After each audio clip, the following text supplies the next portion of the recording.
¿Te imaginas vivir en una ciudad donde cada noche te vas a la cama preguntándote si despertarás al día siguiente o si el sonido del hacha cortando la madera de tu puerta será lo último que escucharás? Entre 1918 y 1919, Nueva Orleans fue presa de un asesino en serie tan siniestro que dejó a la ciudad paralizada por el miedo. Se le conoció como el Hombre del Hacha, un criminal despiadado que elegía a sus víctimas al azar, irrumpía en sus casas en la oscuridad y las eliminaba brutalmente con su hacha. Pero lo que realmente congeló el corazón de la ciudad fue la escalofriante carta que envió a los medios. Una carta en la que afirmaba que la única forma de escapar de su ira era tocando jazz. Hoy conocerás la historia real de un asesino que nunca fue atrapado y cuyos crímenes siguen rodeados de un misterio tan oscuro como el sonido del jazz en una noche silenciosa. Todo comenzó en mayo de 1918, cuando la tranquilidad de Nueva Orleans fue brutalmente interrumpida. Joseph y Catherine Maggio, una pareja de tiernos italianos, fueron encontrados eliminados en su propia casa. La puerta trasera de su vivienda había sido destruida y el asesino había entrado silenciosamente mientras dormían. Todo comenzó en mayo de 1918, cuando la tranquilidad de Nueva Orleans fue brutalmente interrumpida. Joseph y Catherine Maggio, una pareja de tenderos italianos, fueron encontrados eliminados en su propia casa. La puerta trasera de su vivienda había sido destrozada y el asesino había entrado silenciosamente mientras dormían. Usó un hacha para abrirse paso y luego atacó con una furia que horrorizó a los oficiales. La garganta de ambos estaba cortada y el hacha se encontró ensangrentada junto a la cama. Pero lo más extraño de la escena fue que no había signos de robo. Nada de valor había sido tomado, solo muerte y una marca que pronto se volvería familiar para la policía, la firma del Hombre del Hacha. Los asesinatos se intensificaron durante los meses siguientes. El asesino no tenía un patrón claro de víctimas. Atacaba familias de inmigrantes italianos, tenderos y trabajadores. A veces dejaba a una persona viva, otras veces no quedaba nadie para contar la historia. Y lo más perturbador era cómo entraba. Siempre forzaba una puerta o ventana con un cincel, irrumpía sin hacer ruido y luego usaba la hacha que encontraba en la propia casa. Los periódicos comenzaron a llamar al asesino el Hombre del Hacha. Nadie estaba a salvo.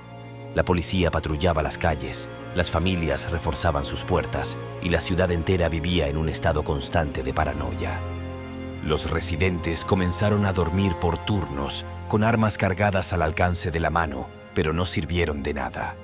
Cada nuevo asesinato era más brutal que el anterior, y no había pistas que pudieran llevar a la policía a su captura. El 13 de marzo de 1919, el asesino decidió comunicarse con la ciudad que tanto había aterrorizado. Envió una carta a los principales periódicos de Nueva Orleans, firmada como El espíritu del Hombre del Hacha. El contenido era escalofriante. El asesino se describía a sí mismo como un demonio venido del inframundo, invencible y omnipresente. Pero lo que más horrorizó a todos fue la extraña propuesta que hizo. La carta decía que la noche del 19 de marzo sería especial. Esa noche, él planeaba recorrer la ciudad y tomar más vidas, a menos que las casas estuvieran llenas de música de jazz.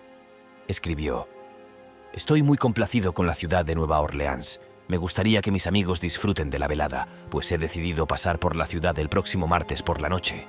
Asegúrate de que todas las casas toquen jazz. Si lo hacéis, perdonaré a todos. Quien no tenga jazz sonando, sufrirá la ira de mi hacha». Era una orden macabra. ¿Estaba el asesino jugando con la ciudad o en verdad le complacía la música de jazz? Nadie se atrevió a arriesgarse. La noche del 19 de marzo de 1919, Nueva Orleans se convirtió en una ciudad completamente distinta. Los bares y clubes de jazz estaban abarrotados. Las casas que nunca habían reproducido música ahora vibraban con el sonido del piano y el saxofón. La ciudad, un lugar que había sido consumido por el terror, fue invadida por un ritmo frenético, no por alegría, sino por miedo. Familias enteras se reunieron alrededor de fonógrafos y pianos, tocando jazz hasta la madrugada, esperando que el asesino cumpliera su promesa y pasara de largo. Las calles estaban desiertas, pero cada casa latía con música. Los únicos sonidos fuera de lugar eran los pasos esporádicos de los patrulleros y el crujido ocasional de una rama movida por el viento. Y para asombro de todos, no hubo un solo asesinato esa noche. El hombre del hacha mantuvo su palabra, dejando la ciudad en paz, al menos por una noche. Pero la calma no duró mucho. A medida que las semanas pasaron, los asesinatos comenzaron de nuevo. La furia del hombre del hacha no había disminuido, simplemente había tomado un respiro. Las víctimas seguían siendo golpeadas mientras dormían y la policía seguía sin pistas. Ni huellas, ni testigos, nada. Era como si el asesino se desvaneciera en el aire después de cada ataque. La única constante era el horror en los rostros de los que quedaban atrás. Parecía que la muerte era solo una parte de su plan, el miedo, su verdadera obra maestra. El hombre del hacha nunca fue capturado. Los investigadores persiguieron a docenas de sospechosos, pero todos los caminos llevaban a un callejón sin salida. Algunos decían que era un loco escapado de un asilo. Otros pensaban que se trataba de un inmigrante italiano involucrado en algún ajuste de cuentas.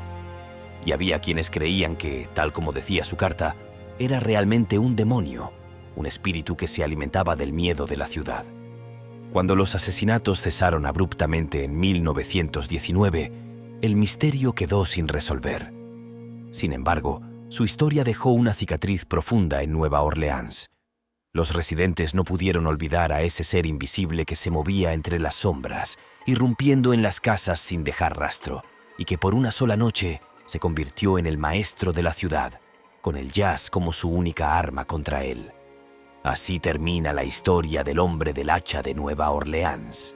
Si te ha gustado este relato y quieres conocer más historias aterradoras de crímenes que nunca se resolvieron, suscríbete y activa las notificaciones. Nos vemos en el próximo episodio.